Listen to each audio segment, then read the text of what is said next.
வணக்கம் மக்களே, நான் உங்கள் ஸ்ரீதர். நீங்கள் பார்த்துட்டு இருக்கிறது சில்லி ஃபிஷ். இன்றைக்கி நம்ம சேனலில் என்ன பார்க்க போகிறோம்னா, தாபா ஸ்டைலில் பன்னீர் கடாய் எப்படி பண்ணுறதுன்றதை தான் நம்ம பார்க்க போகிறோம். இப்போ வாங்க நம்ம வீடியோக்குள்ளே போகலாம். அடுப்பில் நம்ம பன்னீர் கடாய்க்கு தேவையான கடாய் வச்சாச்சு. இப்போ இதில் வந்து பார்த்திங்கன்னா 1 டேபிள் ஸ்பூன் ஆயில் விடுறேன்.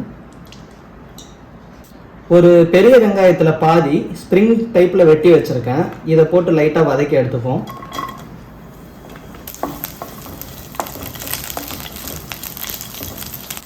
அவ்வளோதாங்க, வெங்காயம் வதங்கிருச்சு. இந்த கண்டிஷனில் இதை வெளியே எடுத்துடலாம்.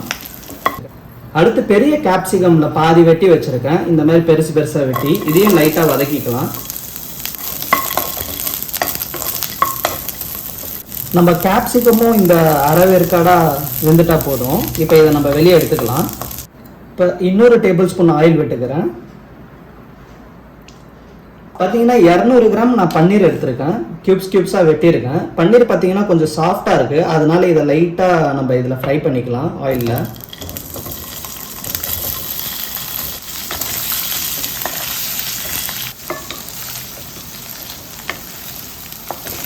பன்னீர் பார்த்தீங்கன்னா இந்த அளவுக்கு ஃப்ரை ஆனால் போதும். இப்போ நம்ம இதை வெளியே எடுத்துடலாம். மீடியம் சைஸ் வெங்காயம் ஒன்று வெட்டி வச்சுருக்கேன், அதை ஆட் பண்ணிடுறேன். இதை நல்லா வதக்கிப்போம். வெங்காயம் இந்த அளவுக்கு வதங்கின பிறகு 2 மீடியம் சைஸ் தக்காளி வெட்டி வச்சுருக்கேன், அதை இதில் ஆட் பண்ணிடுறேன். ரெண்டுத்தையும் சேர்த்து நல்லா கலரி விட்டுருங்க. இந்த கிரேவிக்கு தேவையான சால்ட் ஆட் பண்ணுறேன். நான் வந்து பார்த்திங்கன்னா ஒரு 1/4 டீஸ்பூன் ஆட் பண்ணுறேன்.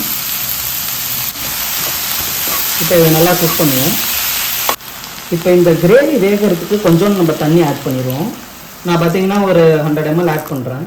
தண்ணி ஆட் பண்ண பிறகு பார்த்தீங்கன்னா நான் 3 முழு முந்திரி வச்சுருக்கேன், அதை இதில் ஆட் பண்ணிடுறேன். இப்போ இந்த கிரேவியை நல்லா மூடி போட்டு குக் பண்ணுவோம்.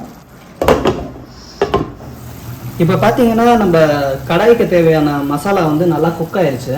இப்போ இதை வந்து நம்ம மிக்சிக்கு மாற்றிடலாம். மாற்றிட்டு இதை நல்லா ஃபைன் பேஸ்ட்டாக அரைச்சிக்கலாம். இப்போ பன்னீர் கடாய்க்கு தேவையான எல்லா ப்ரிப்பரேஷனும் நம்ம பண்ணியாச்சு. பன்னீர் கடாயை நம்ம ப்ரிப்பேர் பண்ணுவோம். நான் 2 டேபிள் ஸ்பூன் ஆயில் விடுறேன். ஒரு மீடியம் சைஸ் வெங்காயம் பொடிசாக கட் பண்ணி வச்சுருக்கேன், அதை இதில் ஆட் பண்ணிடுறேன். இந்த ஆனியனை நல்லா ஃப்ரை பண்ணிப்போம்.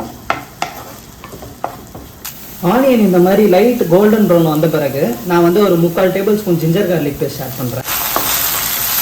அடுத்து ஃபில் பண்ணி இஞ்சி பூண்டு பேஸ்ட்டு பச்சை வாசனை போகிற வரைக்கும் நல்லா மிக்ஸ் பண்ணி வைப்போம். இஞ்சி பூண்டு பேஸ்ட்டை நல்லா வதக்கியாச்சு. இப்போ நம்ம அரைச்சி வச்சிருந்த மசாலாவை இதில் ஆட் பண்ணிடலாம். நம்ம இந்த மசாலாவை நல்லா இதில் குக் பண்ணிப்போம். மசாலா ஆட் பண்ணி நம்ம லைட்டாக குக் பண்ணிட்டோம். ரொம்ப குக் பண்ணணும்னு அவசியம் கிடையாது, ஏன்னா இதை ஏற்கனவே நம்ம வந்து பாயில் பண்ணி தான் வந்து கிரைண்ட் பண்ணியிருக்கோம். ஸோ இப்போ வந்து நம்ம நெக்ஸ்ட் இதுக்கு தேவையான மசாலாஸ் ஆட் பண்ணிடலாம். ஒரு tablespoon red chilli powder add பண்ணுறேன். மல்லித்தூள் பார்த்தீங்கன்னா ஒரு 1/2 டேபிள் ஸ்பூன் ஆட் பண்ணுறேன். ஜீரகத்தூள் 1/2 டேபிள் ஸ்பூன் ஆட் பண்ணுறேன். கரம் மசாலா ஒரு 1/4 டேபிள் ஸ்பூன் ஆட் பண்ணுறேன். தேவையான உப்பை ஆட் பண்ணுறேன். ஏற்கனவே பார்த்தீங்கன்னா நம்ம கிரேவிக்கு சால்ட் ஆட் பண்ணியிருக்கோம், ஸோ பார்த்து ஆட் பண்ணிக்கோங்க. இப்போ இது எல்லாத்தையும் நல்லா மிக்ஸ் பண்ணி விட்டுப்போம். இப்போ இது எல்லாத்தையும் மிக்ஸ் பண்ணி நம்ம மூடி போட்டு இதை குக் பண்ணுவோம், எண்ணெய் திரிஞ்சு வர வரைக்கும். இப்போ மசாலா பார்த்தீங்கன்னா ஒரு 3 மினிட்ஸாக நம்ம மூடி போட்டு குக் பண்ணுறோம். லைட்டாக எண்ணெய் திரிஞ்சு வந்துருச்சு. பட் மசாலா கன்சிஸ்டன்சி பார்த்தீங்கன்னா ரொம்ப கட்டியாக இருக்குது, அதனால் நான் கொஞ்சோண்டு தண்ணி ஆட் பண்ணிக்கிறேன். அகெயின் ஒரு 100 ml தண்ணி ஆட் பண்ணியிருப்பேன் நான். இப்போ நம்ம மசாலா நல்லா குக் ஆயிடுச்சு, எண்ணெய் திரிஞ்சு மேலே வந்துருச்சு. இந்த டைமில் இதில் வந்து பார்த்தீங்கன்னா நம்ம கஸ்தூரி மெத்தி ஆட் பண்ணிடலாம்.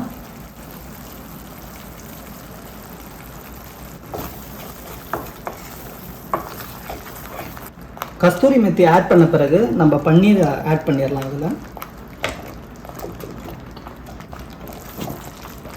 பன்னீரை நல்லா மசாலாவோட மிக்ஸ் பண்ணிடுவோம். நெக்ஸ்ட்டு நம்ம ஃப்ரை பண்ணி வச்சுருந்த ஆனியன் கேப்சிகம் ரெண்டுத்தையும் ஆட் பண்ணிடலாம். இப்போ இது எல்லாத்தையும் நல்லா மிக்ஸ் பண்ணிப்போம்.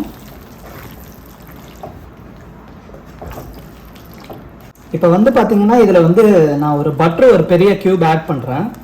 ஆட் பண்ணிவிட்டு இதை மூடி போட்டு நம்ம ஜஸ்ட் ஒரு 2 மினிட்ஸ் குக் பண்ணால் போதும், பன்னீர் கடாய் ரெடி ஆயிரும். இப்போ நம்ம பன்னீர் பார்த்தீங்கன்னா 2 மினிட்ஸாக நம்ம குக் பண்ணிட்டோம். ஸோ எண்ணெய்லாம் திரிஞ்சு எல்லாம் மேலே வந்துருச்சு. நம்ம கடாய் பன்னீர் ரெடி. அவ்வளோதான் மக்களே, இதை நான் உங்களுக்கு சர்வ் பண்ணி காட்டுறேன்.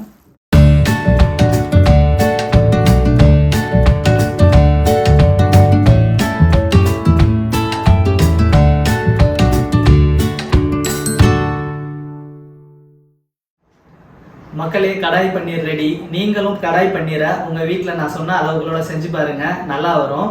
இந்த வீடியோ பிடிச்சிருந்தா மறக்காம லைக் பண்ணுங்க, உங்க ஃப்ரெண்ட்ஸ் அண்ட் ஃபேமிலிக்கு ஷேர் பண்ணுங்க, நம்ம சேனலுக்கு சப்ஸ்கிரைப் பண்ணுங்க. உங்களை அடுத்த வீடியோவில் சந்திக்கும் வரை உங்களிடம் இருந்து விடைபெறுவது நான் உங்கள் ஸ்ரீதர். பாய்.